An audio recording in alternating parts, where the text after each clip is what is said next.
Our next speaker is the rather splendid Kevin Potter of Avon Archaeology. Kevin's been working in commercial archaeology for over 20 years and since 2013 as a co-director of Avon Archaeology Limited, who are based down Bristol way. They do lots of work in the Gloucester area, and Kevin is going to speak today about some really interesting discoveries at St Mary de Crypt on Southgate Street. Hi. Before I get started, I should say that it's quite a posite. It's almost as if someone organised this, that I'm following Henry, which you'll see as I talk about the discoveries we made at St Mary de Crypt. But first, I'll share my screen and get going.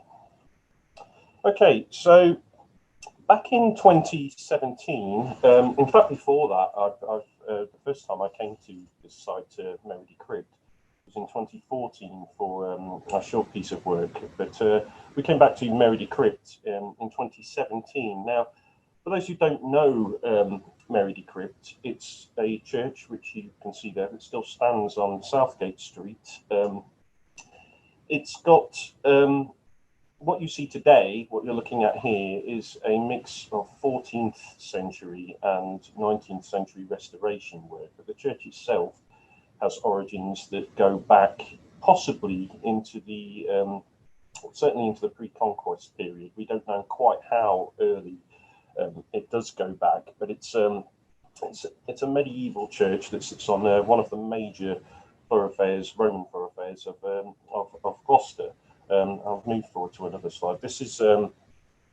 This slide shows you what's called the Old Crypt Schoolroom, which was the focus of some of the work that we were doing. The schoolroom is slightly later. It was granted in a will left by Alderman John Cook in 1528 as the name suggests, as a schoolroom.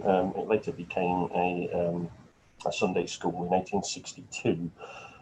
So the project that we were involved in is a slightly unusual one. The church obtained heritage lottery funding and funding from other bodies as well to essentially turn the building into a museum of itself. And as part of this, they were doing, the works were largely focused on the interior of the church, and particularly the schoolroom. The main task that we got involved with in the schoolroom was the lowering of the wooden floors that were there. And as part of their brief, they were asked to include public archaeology in this. So the project that I'm describing to you was in part involving volunteers who we were supervising on the site. This is just to show where it is. So the red line boundary there is the formal boundary of the site, but most of our work was focused upon this section here. We did do some survey work within the church building as well, and notably, which I'll come to towards the end of the talk, on Southgate Street itself, this area at the back here, we didn't really get involved in. There weren't really any development works in that part. Now this is where you might recognise this from the talk Henry just gave. I put this in, so keep this and everything that Henry said, in fact, keep in the back of your mind. This is a modern ordnance survey, but overlaid onto it, you can see this rectangular form here, which is essentially the Roman layout of Cleveland, with the bisecting roads. I mean, there are more than one bisecting road here, but these roads here reflecting Eastgate Street, Westgate Street, Southgate Street, Northgate Street. And our site is here on Southgate Street. So it was a slightly unusual project. In fact, this talk, I could have given it another title, which would be The Value of Things, because usually when you're doing archaeological work, what we're interested in, and indeed we would have been interested in that here, is obtaining information from stratified contexts and understanding the site, reverse engineering what was happening on the site until you can build a picture of of events. You can see from this photo that we didn't, in fact, excavate very deep at all. In fact, within the church room, we only excavated to a depth of less than 50 centimetres, which didn't even take us beyond an accumulation of, I wouldn't even call it a deposit, dust that had accumulated below the floorboards of the church. But it wasn't without its rewards and interest, and certainly for the volunteers. This was the section that we led as a field school for volunteers. One of the things we did find, this is the only piece of stratified archaeology that we uncovered within the church room. So this wall that you see here, that is that would be that's the wall of St Mary de Crypt itself. We're within the church, the schoolroom here. So the stratigraphy that we had, there wasn't stratigraphy to speak of overlying this drain here, and it was beyond our remit to dig beneath it. But the interesting thing about it is that it's enclosed within a building that we know has stood since the 14th century, and this is clearly an open drain, so it served no purpose to be under a roof. Therefore, we've dated this to before the establishment of the old schoolroom, and which makes it a medieval, at least, drain. So moving forward, I'm just going to show you some of the things that we found within the sort of accumulated deposits below the floorboard. Some of them you would expect to find.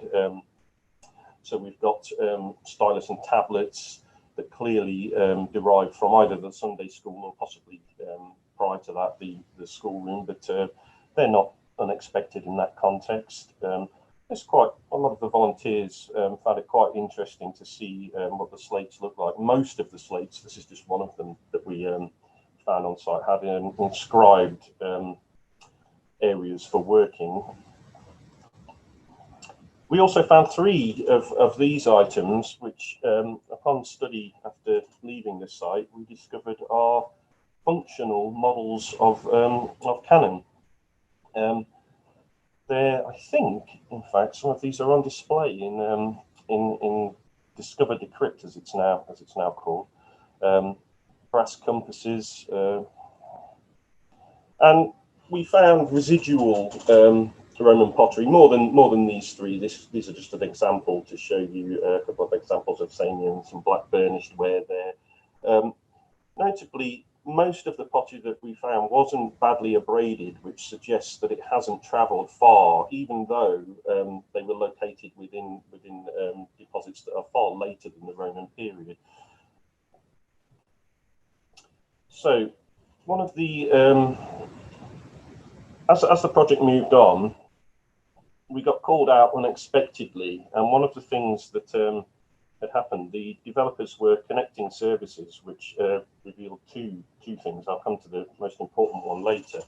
But we got called out, and they'd opened up a door that for some reason no one had been in for, well, within living memory, that extended to an area just at the end of the old schoolroom, which is this block here. Now this is there's a passageway called Mary Lone that runs under here, and they opened a doorway, and it led down into a rectangular vault. Unfortunately, this is the only useful, it's not that useful photo I managed to get of that, which we surveyed and have now added to the record. The thing that this is likely to have done, and the name St Mary de Crypt derives from the fact that the church had 2 crypts, which it's highly likely, one of them's infilled, have robbed out earlier archaeology, and that's certainly true in here. When we looked at the deposits at the base of this vault, we found we were coming down into fairly clean looking deposits. Within the building, this is just to show some of the work we were up to and some of the condition of things in the building. We undertook a survey of ledger slabs that lie on the floor of the church. They varied in the levels of preservation, which is what I've tried to show here with these two slides. We surveyed all of them. Some have been moved from their original location, but we've tried to transcribe everything we can. The ledgers range in date from sort of, well, the earliest we were getting were 16th century. That doesn't mean they were the earliest ledgers there, through to the 19th century. Now, I won't dwell on the interior of the church too much, because as I explained early on, the church has been turned into a museum of itself. So the good thing for those of you who have access to it is that you can go and have a look, which I recommend you do. It's a great facility that the city's got now. This brings me to probably the most interesting discovery that we had. Typically, at the very end of the project, they were connecting the last service to the new museum that they built, which involved excavating through Southgate Street itself, linking to existing services. This is what those trenches looked like. Now, these, I'm sure any archaeologists in here will tell you that this is a complete headache for archaeologists. It's a safety nightmare. It wasn't really possible for us to go into the trench. We did eventually manage to find a way of doing that, but it quickly became apparent that there was something interesting going on. So this sort of shows you, this is the front wall of Mary de Crypt, and we're looking at this area here. Here's a detail of it. My colleague Rachel, who was monitoring this work, noticed these large pieces of stone, and we had some debate about what we were going to do about this, because it's not easy to get in there, and we did eventually. We're very fortunate in that at Avon we have a specialist team of confined space workers who we managed to send into this small hole. I'm joking, of course. These are in fact my children who came out on the day. We had to rapidly recover the stones you see in the background, and I had to drive out when I was in fact involved in childcare, and come and collect the stones. So to the stones themselves. So again, the story with these stones is frustrating from an archaeological perspective in many ways, because we weren't able to go into the trenches. We had to shutter them, which meant that we weren't able to access the sections that we would have liked to look at to get contextual information and stratigraphic information. It appears that they were, in fact, in secondary deposits, but we didn't get enough of an examination to be confident of that. But we found two large pieces of worked masonry, which this is a cornice piece, and it's clearly from a large important building that probably relates to the colonia. Now, we've had this piece looked at. It's built from white limestone. In fact, both the pieces I'm going to show you are white limestone. In fact, specifically Painswick stone. It's got curling leaf and bud decoration. There's been some suggestion possibly floral decoration as well. Now, these are, I was tempted to say unusual. I wouldn't say they're unusual to find within a Roman setting like Gloucester, but they're certainly rare. The nearest comparable items would be in Cirencester, but beyond that, on the national scale, you're really looking towards London before you start having many examples of these. So these are really significant find for Gloucester, even without the archaeological context that we would like to replace them in. So this piece, as I said, is a cornice piece. So it would have come from the top of a building. We've tried to orientate it here in the to give an impression of how it would have appeared if you were looking up towards it from the ground. Now, the site, Mary de Crypt, is not a long way from, in fact, it might even be within the area that it's thought might have been the location of the Forum and Basilica. And this piece of stone is a highly decorative piece of cornice that clearly comes from a major building of the colonial town, and there are a couple of suggestions. We've had this. Various people have looked at this, but in particular, we owe thanks to Martin Hennig, who has looked at this and will, in fact, I think, be publishing on these stones, hopefully in the near future. And the suggestion that we've had is that these either derive quite possibly from the Forum itself, or from the Capitolium, which is a temple that's typically attached either within or connected to on the outside the Forum. And it's a temple to Jupiter. There is another possibility that's been put forward, which is that it might relate to a smaller temple, again associated with the Forum, which also served as a sort of city council function and law courts. But clearly, it's an example of the it's a very high quality piece of stonework, and it shows what the sort of level of sophistication of the buildings in Roman Gloucester were. I'll come to this next one. So this is a fragment of altar top, again found within the same trench, same deposits outside Mary de Crypt. It's again, it's limestone, Painswick stone. Unfortunately, the missing section here we do in fact have, but this is the rear side of a Roman top of a Roman altar.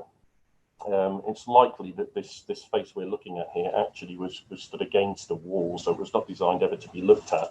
So unfortunately, any carvings or inscriptions would have been on the other side, which we don't have the complete stone. It's broken off. This is roughly half of the top, but it's an altar piece. So again, a strong indication that Mary de Crypt sits in the locale of an important sort of Roman building and temple.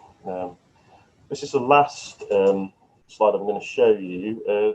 These are the illustrations we did of it. I've mainly included this just because it gives you some sense of the scale of the stonework we're looking at. So the cornice piece was in fact nigh on a metre deep. That will be going back into the slide there. And you can see here on the side of the altarpiece that it's again highly skilled stonemasonry going on there. And yeah, I mean, I think that pretty much brings me to bear with me. I'm going to try and go backwards a minute now.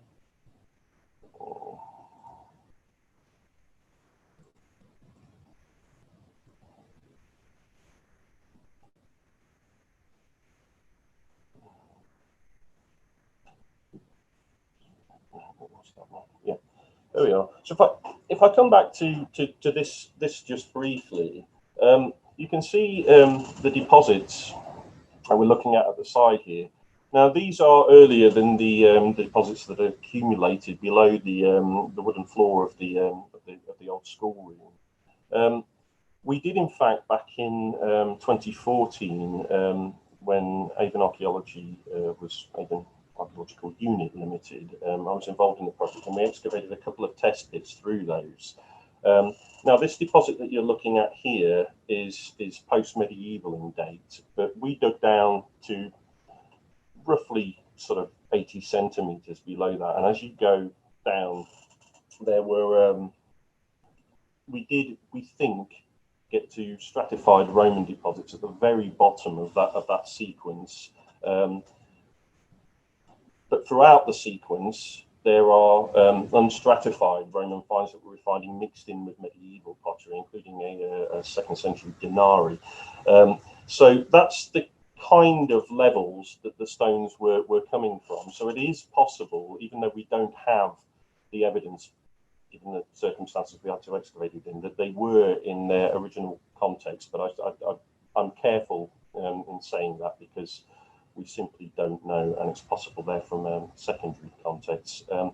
So that's really the sort of quick tour I've got for you through the discoveries we've had at St Mary de Crypt. Yeah, I'll hand back to Andrew. Thank you very much for a fascinating talk. And I should say that Avon Archaeology did a brilliant job on what was a complex and at times rather technically challenging site. So kudos. We are due for our break now. So we're going to take a short break and we're going to reconvene at 10 minutes past 2 for the Archaeology of King's Quarter, which will be awesome. Thank you very much.